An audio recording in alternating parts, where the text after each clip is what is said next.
بسم اللہ الرحمن الرحیم۔ یا قوم ادخلوا، اے میری قوم داخل ہو جاؤ، الارض المقدسۃ التی، اس پاک سرزمین میں، کتب اللہ لکم، جو مقرر کر دی ہے اللہ نے تمہارے واسطے، ولا ترتدوا علی ادبارکم، اور نہ پلٹو اپنے پیٹھ پیچھے، اپنے پیٹھ کی طرف، فتنقلبوا خاسرین، پھر جا پڑو گے نقصان میں۔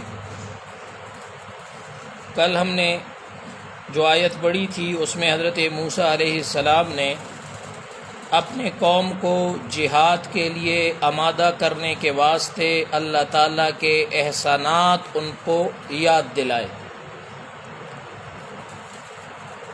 اللہ تعالیٰ کے احسانات یاد دلا کر تذکیر بآلاء اللہ، اللہ کے احسانات کے ذریعے انسان کے دل میں اللہ کی اطاعت کا جذبہ پیدا کرنا، یہ مستقل انبیاء کرام کا قرآن پاک کا اسلوب رہا ہے کہ اللہ کی نعمتیں یاد دلا دلا کر انسان کے اندر یہ احساس پیدا کرتا ہے کہ اللہ رب العزت کے احکام کی اطاعت کی جائے۔ جب حضرت موسیٰ علیہ السلام نے وہ سارے انعامات اور ان کے جو فضائل اور مناقب تھے وہ ذکر کر دیے، تو پھر حضرت موسیٰ علیہ السلام نے جو اصل مقصد تھا وہ ان کے سامنے بیان کیا۔ بنی اسرائیل فرعونیوں سے آزادی کے بعد 12 قبائل تھے، تو حضرت موسیٰ علیہ السلام نے ان 12 قبائل پر بنی اسرائیل کے 12 سردار مقرر کیے۔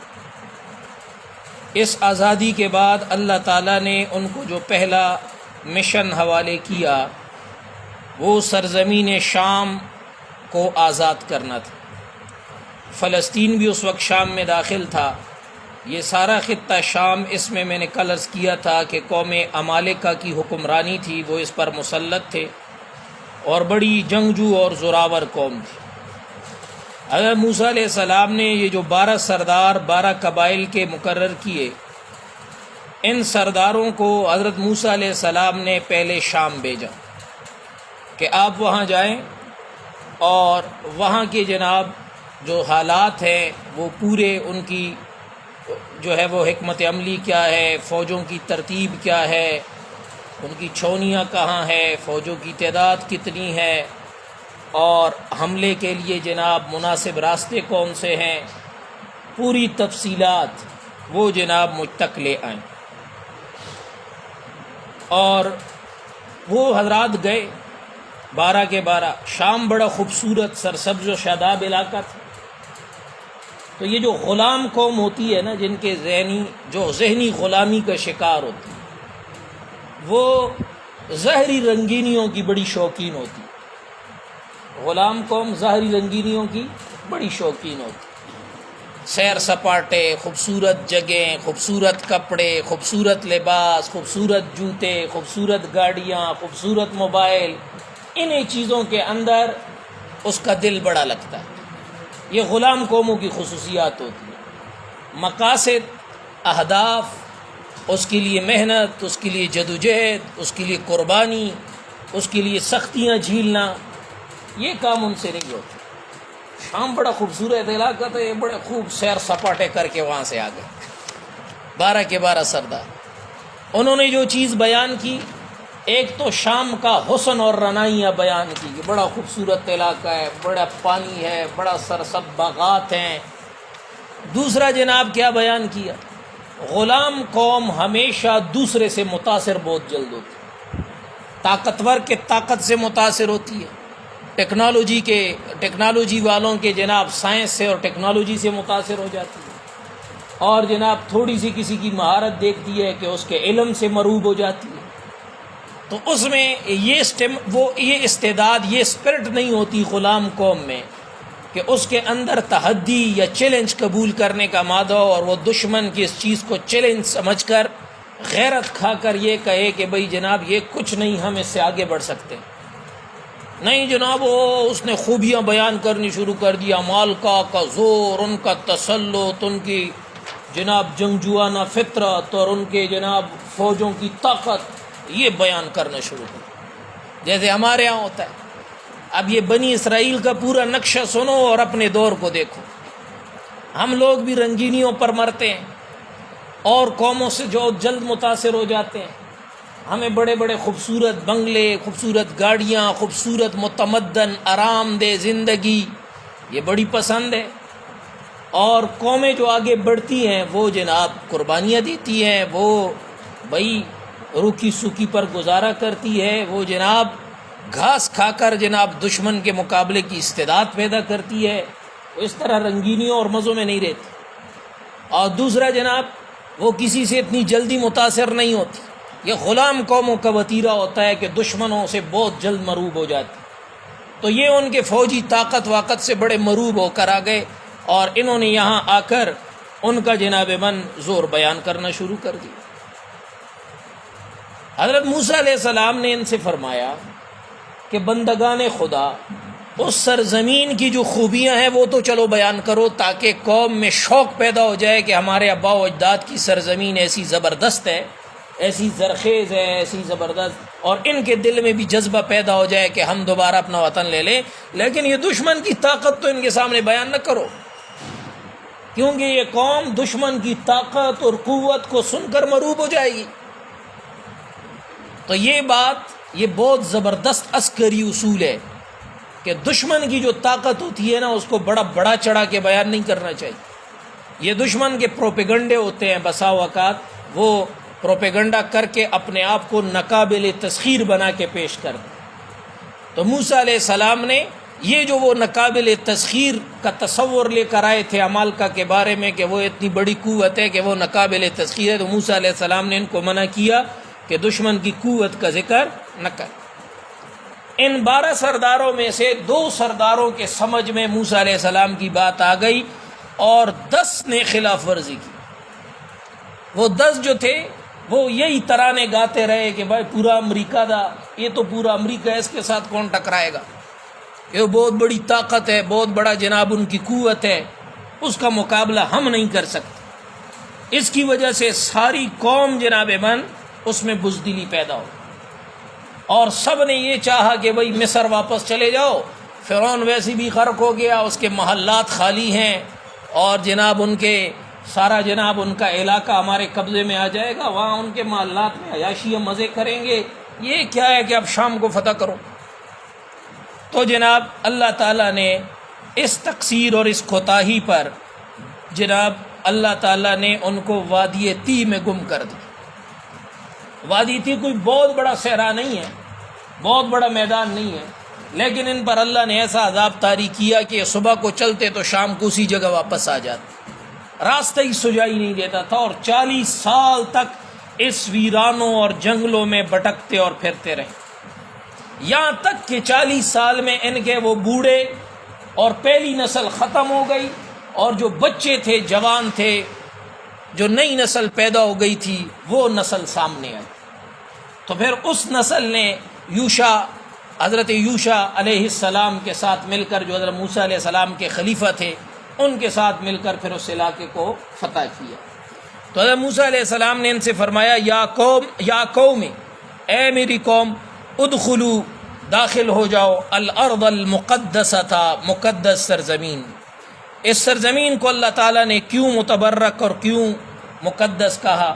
میرے پیارو، شام کی سرزمین، فلسطین کی سرزمین، یہ بڑی مبارک سرزمین۔ اس کے مبارک ہونے کی ایک وجہ تو یہ ہے کہ یہاں اللہ تعالیٰ نے بے شمار انبیاء بھیجے، بیشتر انبیاء اسی پٹی کے اندر آئے ہیں، تو یہ انبیاء کا مسکن رہنے کی وجہ سے مبارک۔ دوسرا اس کے مبارک ہونے کی وجہ یہ ہے کہ سرزمین میں پہلا قبلہ بیت المقدس واقع ہے، اور اس قبلے کی طرف جناب صدیاں اہل ایمان رخ کر کے عبادت کرتے رہے، نمازیں پڑھتے رہے۔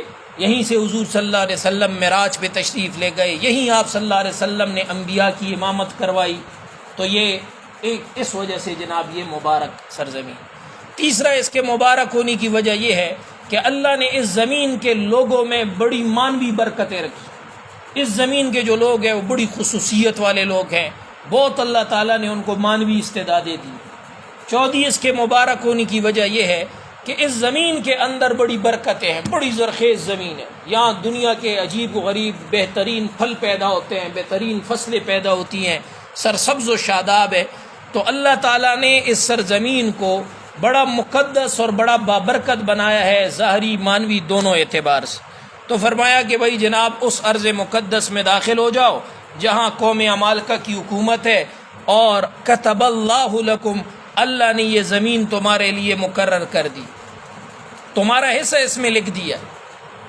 اب یہاں بعض لوگ یہ کہتے ہیں کہ چونکہ سرزمین فلسطین اللہ نے بنی اسرائیل کے لیے لکھی ہے، تو لہذا بنی اسرائیل تا قیامت اس کے وارث ہیں، لہذا مسلمانوں کو فلسطین سے دستبردار ہو جانا چاہیے اور یہ زمین یہودیوں کے حوالے کر دینی چاہیے۔ ٹھیک ہے جی۔ ایک بار مولانا شیرانی صاحب، یہ بلوچستان کے ایک مولوی صاحب ہیں، تو وہ ادھر کسی علاقے میں بیان کرنے کے لیے آ رہے تھے، تو ہمارا مدرسہ تھا مظاہری علوم، وہاں ظہر کی نماز کے لیے رکی۔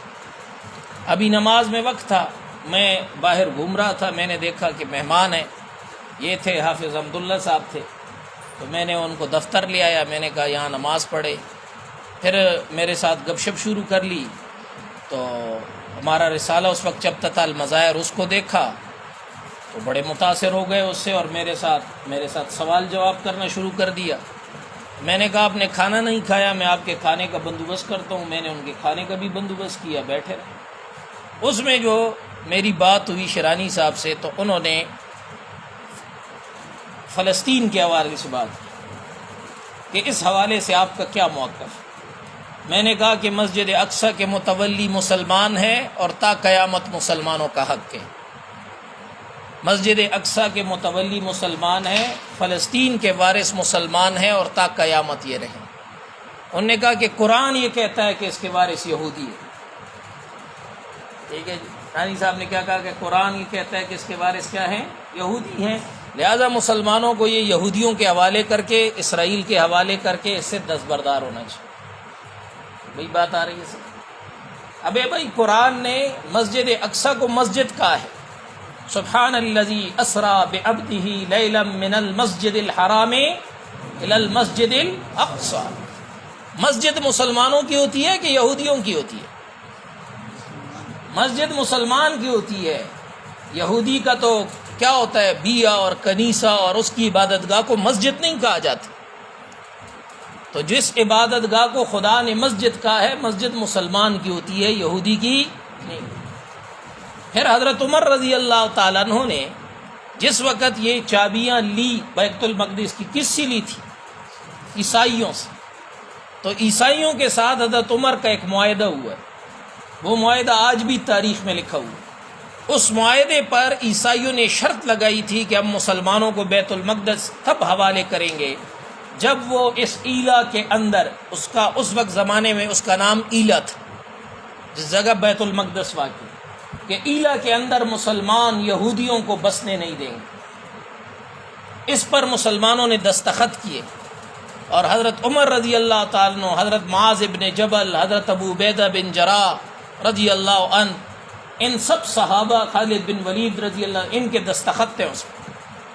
اجماع صحابہ سے یہ طے ہوا ہے کہ فلسطین کی سرزمین پر مسلمان یہودیوں کو بسنے نہیں دیں گے۔ یہ بات آ رہی ہے سر؟ یہودیوں کو یہ زمین جو دی گئی تھی، کتب اللہ لکم، اللہ نے تمہارے لیے لکھ لی، تو اس کی جناب اس کا اپنی ایک مدت کہ یہ زمین تمہارے حوالے کی جا رہی ہے، لیکن تم نے اس میں خدا کے قانون کے مطابق رہنا۔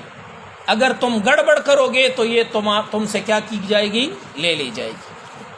15ویں پارے کے بالکل آغاز میں اللہ تعالیٰ نے جناب اس پورے واقعے کو بیان کیا ہے، اور قرآن میں اللہ نے فرمایا کہ یہ جو بنی اسرائیل ہے، یہ اس زمین میں 2 دفعہ فساد کریں۔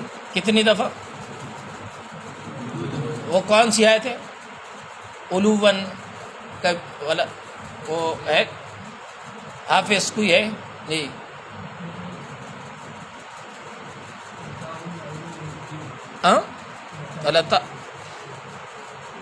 ہاں جی،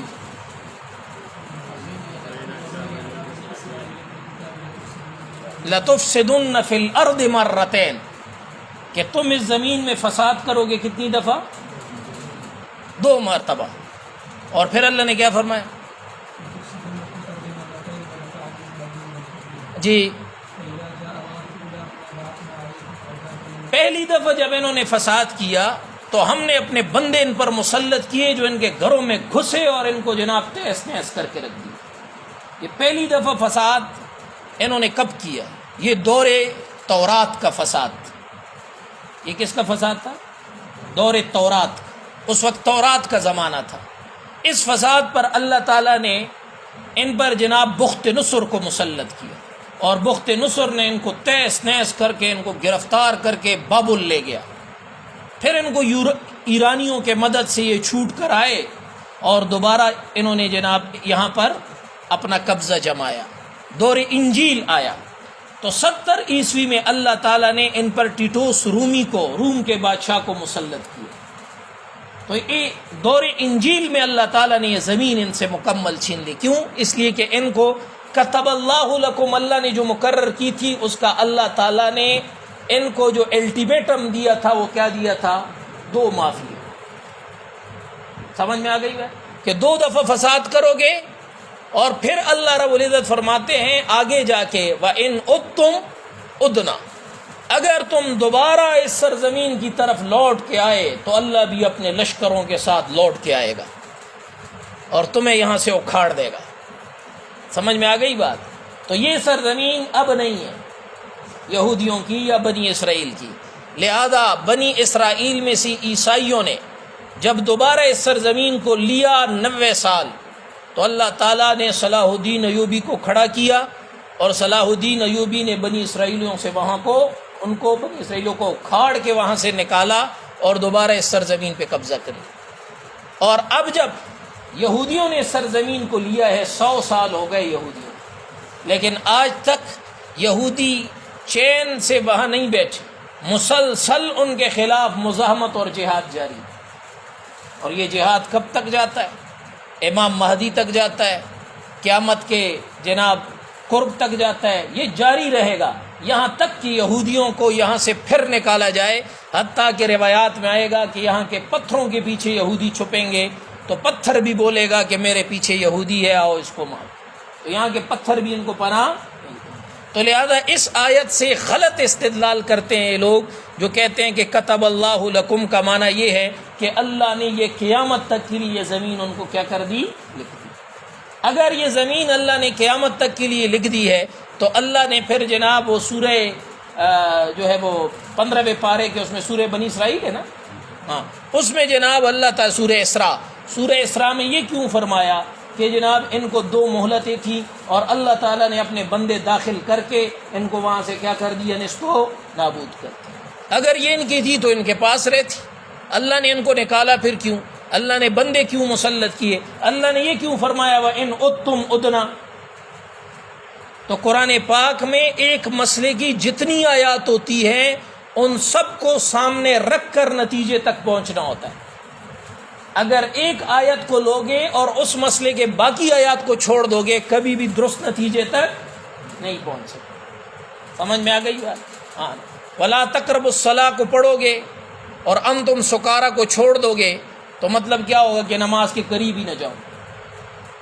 بھائی نہیں، نماز کے قریب نہ جاؤ. کب؟ جب تم نشے میں ہو.